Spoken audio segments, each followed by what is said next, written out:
Hello बच्चों, स्वागत है आपका एक बार फिर से उदित फार्मेसी। मैं हूं आपके साथ वसीम अख्तर। में डिटेल सॉल्यूशन में हम लोग पार्ट 8 को यानी और भी क्वेश्चन को हम लोग डिटेल में डिस्कस करेंगे। बस इतना पढ़ लो, पास होने से कोई नहीं रोक सकता, बिल्कुल नहीं रोक सकता आपको। आप हमारे साथ बने रहिए तो हम लोग कंटिन्यू और डिटेल में डिस्कस करेंगे यानी और जानेंगे कि किस तरह से हम लोग इन सब क्वेश्चन को सॉल्यूशन कर सकते हैं। इनका आपको पहले ही क्वेश्चन दे चुके थे हम लोग। जितने बच्चों ने पहले से अपने खुद से अटेम्प्ट करने की कोशिश किया, खुद से सॉल्यूशन करने के लिए बहुत अच्छी बात है, क्योंकि जब खुद से आप करते हो तो उससे ये बेनिफिट होता है कि बहुत सारे चीज़ आप याद हो जाता है। देखो, यहाँ से लिखोगे तो भाई सी बात है, डबल मेहनत करनी पड़ेगी, लेकिन आपको ये गारंटी है कि आप आसानी से पास हो जाओगे। चलिए, यहाँ पे पूछा गया है कि एक्सप्लेन करे, किसके बारे में पूछा गया है कि explain renal and thyroid function test. यानी पूछा गया है रीनल यानी कह सकते हो किडनी का जो टेस्ट करते हैं वो कौन कौन से होता है, और थॉराइड के लिए हम लोग कौन कौन सा टेस्ट करते हैं, इनके बारे में आपको डिसाइड करना है, यानी कह सकते हैं पूरा पूरा डिफाइन इसमें बताना। अब यहाँ पे क्वेश्चन आता है कि क्या हम लोग एक काम कर सकते हैं कि डायरेक्ट हम लोग दोनों को हेडिंग लिख के लिखेंगे? नहीं, सबसे पहले आप जो पूछा गया एक एक करके हेडिंग लिखेंगे, रीनल फंक्शन टेस्ट। तो अब देखा जाए रीनल फंक्शन में किस तरह से कर सकते हैं। रीनल फंक्शन को हम लोग क्या करते हैं, आरएफटी के नाम से जानते हैं। Renal function test are group of test that may be perform together to evaluate kidney यानी रीनल फंक्शन। कि रीनल फंक्शन टेस्ट एक तरह ग्रुप ऑफ टेस्ट है जिसमें हम लोग परफॉर्मेंस चेक करते हैं, यानी सही तरीके से किडनी काम कर रहा है नहीं कर रहा है। किडनी में क्या होता है, नेफ्रॉन होता है, नेफ्रॉन हमारी सही तरीके से फिल्ट्रेशन कर रहा है नहीं कर रहा, इन सब चीजों को चेक करने के लिए हम लोग आरएफटी करवाते हैं, और एलएफटी लीवर के लिए हम लोग टेस्ट करवाते हैं। The kidney are not functioning properly, waste product can accumulated in blood. अगर किडनी सही तरीके से कम नहीं होगा, काम नहीं करेगा, तो हमारा जो कचरा है ना बॉडी के ब्लड के अंदर जमा होने लगेगा। जहां जमा होने लगा तो समझ जाओ आपकी दिक्कत होना स्टार्ट हो जाएगा। कचरा बताओ कहीं भी जमा होगा तो जाहिर सी बात है वो नुकसान देने की कोशिश करेगा, यानी वो नुकसान ज्यादा से ज्यादा चीजें देगा। अब देखते हैं इसमें कौन कौन से करवाते हैं। सबसे पहले अगर हम लोग देखा जाए, जो इसमें दो तरह का करते हैं हम लोग रीनल फंक्शन। एक होता है फिजिकल एग्जामिनेशन, यानी यूरिन को देख के या यूरिन के कलर से। एक बात बताओ, किडनी जब फॉर्मेशन जो होता है यूरिन का वो किडनी में होता है। अगर जैसे ऐसा मान लो कि यूरिन में ब्लड आने लगा था, यानी फिल्ट्रेशन में दिक्कत होने लगता, तो हमें दिखता है। जैसे कि फिजिकल एग्जामिनेशन हम लोग क्या करेंगे, कलर ऑफ यूरिन, यूरिन का कलर किस तरह से हो रहा है, ऑर्डर मतलब कि ये महक रहा है या किस तरह का देखे होंगे। जो डायबिटीज में होगा जिसमें डायबिटीज होता है उसको अजीब यानी मीठापन उसमें स्मेल आने लगता है। फिर पीएच ऑफ यूरिन करके, डेंसिटी ऑफ यूरिन और टर्बिडिटी ऑफ यूरिन का यूज करके हम लोग फिजिकल एग्जामिनेशन करते हैं। अब फिर कुछ हम लोग केमिकल एग्जामिनेशन करते हैं। केमिकल एग्जामिनेशन में हमें पूरा पूरा चीजें पता चल जाए, प्रोटीन आ रहा है कि नहीं आ रहा। अगर यूरिन में प्रोटीन आए समझ जाए कि फिल्ट्रेशन अच्छे से नहीं करता। ग्लूकोज ले लीजिए, कीटोन बन लीजिए, बिलिरुबिन ले लीजिए, ब्लड ले लीजिए, urea, creatine test, creatine clearance, urea clearance test, urea urine osmolality और यूरिन कंसंट्रेशन टेस्ट। इन सब चीज़ों का केमिकल टेस्ट करके हम लोग पता लगाते हैं कि सही तरीके से काम कर रहा है नहीं कर रहा। यानी रीनल टेस्ट में जब हम लोग किडनी का फंक्शन टेस्ट करवाते हैं, दो तरह करवाते हैं। एक है फिजिकल, यानी यूरिन का देख के बताते हैं, दूसरा उसी यूरिन का लेके इन सब चीज़ों का चेक करते हैं कि क्या ये सही तरीके से काम कर रहा या फिर नहीं कर रहा। तो देखो, इस तरह का जब भी क्वेश्चन बहुत सारा आए तो आपको दो तीन पॉइंट को बीच में उठा के उसको डिस्क्राइब कर देना है। जैसे कि यहाँ पे हम लोग पीएच, यहाँ पे फिर हेडिंग देना आप लोग कि physical examination of physical examination, हाँ, टेस्ट ऑफ रीनल, इसमें एक हेडिंग दे देना। उसके बाद क्या है, सबसे पहले colour.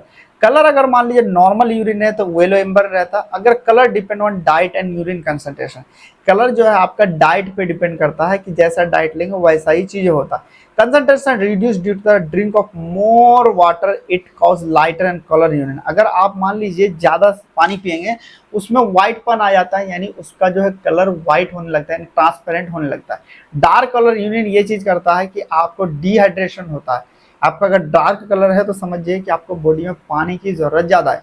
Red colour show the presence of RBC due to kidney damage. अगर मान लीजिए कि रेड कलर हो रहा है या फिर यूरिन में ब्लड आ रहा है तो समझ जाइए कि आपका किडनी डैमेज हो चुका है। जितना जल्दी हो डॉक्टर को आप दिखाइए। अब ऑर्डर, स्मेल ऑफ, ऑर्डर मतलब होता है स्मेल यानी सुगंध। Smell of urine indicate pathological condition.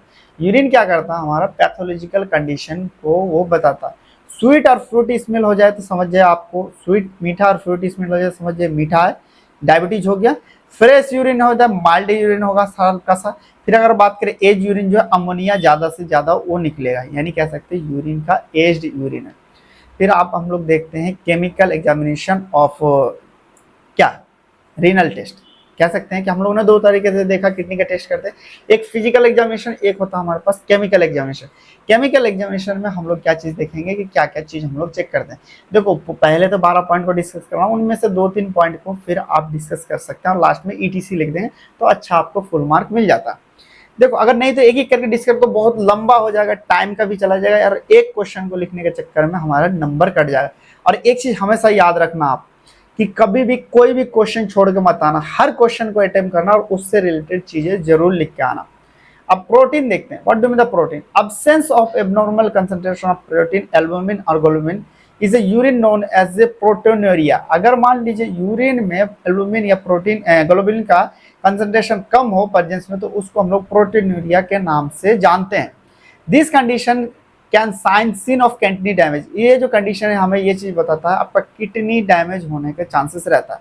It is the earlier sign of chronic kidney disease, ये क्या हमारा पहले क्रोनिक डिजीज का ये हमारे पास साइन है, यानी क्रोनिक यानी लंबे समय तक डिजीज होने का साइन है। अब आता ग्लूकोज, ग्लूकोज में क्या हो जाएगा, अगर मान लो ज्यादा ग्लूकोज हो गया तो यूरिन में अगर ज्यादा ग्लूकोज प्रेजेंट होता है उसको ग्लूकोनोरिया के नाम से जानते हैं। और ये तब होता है जब हमारे पास डायबिटीज मेलिटस हो जाए या हाइपरथायराइडिज्म या फिर कसिंग सिंड्रोम हो जाए, उस कंडीशन में आपको ग्लूकोज यूरिन में पाने की संभावना वह हो जाती है। अगर फ्रुक्टोज हो जाए तो यहाँ पर फ्रुटिनोरिया के नाम से जानते हैं, अगर गैलेक्टोज हो जाए तो गैलेक्टोसोरिया के नाम से जानते हैं। ये सारी चीज अगर हम लोग जाए तो इस तरह से हम लोग कहते हैं। तो जहां पर जब डैमेज हो जाता है तब ग्लूकोज आने के चांसेस बढ़ जाते हैं। अब हम लोग नेक्स्ट देखते हैं, तो नेक्स्ट आता है हम लोग पास पूछा गया कि रेनल, रेनल का तो हम लोग हो गए कि रेनल पूरा पूरा। अब आता है थायराइड फंक्शन, जब हम लोग थायराइड टेस्ट करते हैं तो क्या क्या चीजों को हम लोग टेस्ट करते हैं। देखो thyroid function test is the group of test to perform assess thyroid gland functioning, some important thyroid function test are, यानी कह सकते हैं जैसे कि हमने देखा कि आरएफटी यानी रीनल फंक्शन जब टेस्ट करवाते हैं तो उसमें हमने देखा कि उसमें बहुत सारी चीज फिजिकल केमिकल टेस्ट करवाते हैं। उसी तरह जब हम लोग थायराइड का करते हैं तो इसमें भी ग्रुप ऑफ टेस्ट करवाते हैं, जैसे कि टीएसएच, T3, फ्री T3, फिर T4, इन सब चीजों का चीज चेक करके हम लोग बताते हैं जो थायराइड ग्लैंड है यहाँ पे ये सही तरीके से काम कर रहा है या नहीं कर रहा है, इन सब चीजों को हम लोग चेक करते हैं। देखो इनमें से भी एक दो को आपको फिर डिफाइन करना पड़ेगा, सिर्फ यहाँ तक मत रख देना नहीं तो नंबर नहीं मिलेगा। यहाँ से भी आपको एक दो पॉइंट को डिफाइन करना है। सबसे पहले हम लोग देखते हैं टीएसएस, यहाँ पे और भी टेस्ट आता है आपका, T4 करते हैं, बीजी हम लोग करते हैं, बीजी करते हैं, कैल्सिटोनिन करते हैं, थायरोग्लोबिन करते हैं। इन सब चीजों का टेस्ट करके हम लोग थायराइड फंक्शन अच्छे से जानने की कोशिश करते हैं।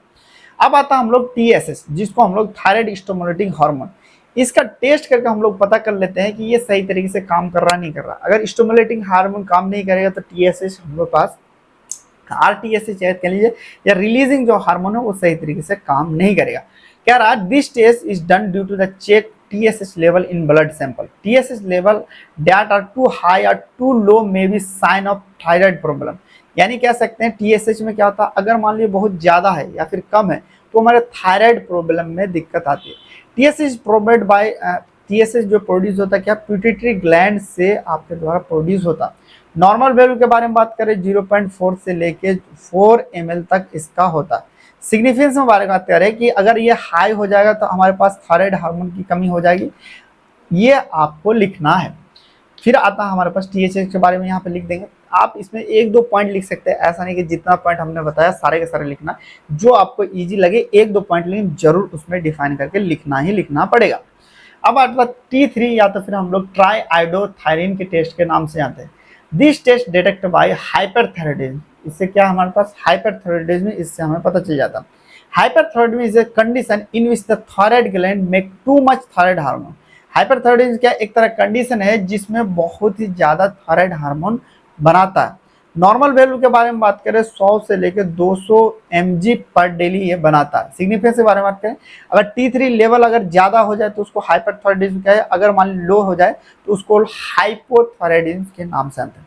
हाई हो जाए तो क्या हम लोग हाइपरथायराइडिज्म, लो हो जाए तो उसको हाइपोथायराइडिज्म के नाम से हम लोग जानते हैं।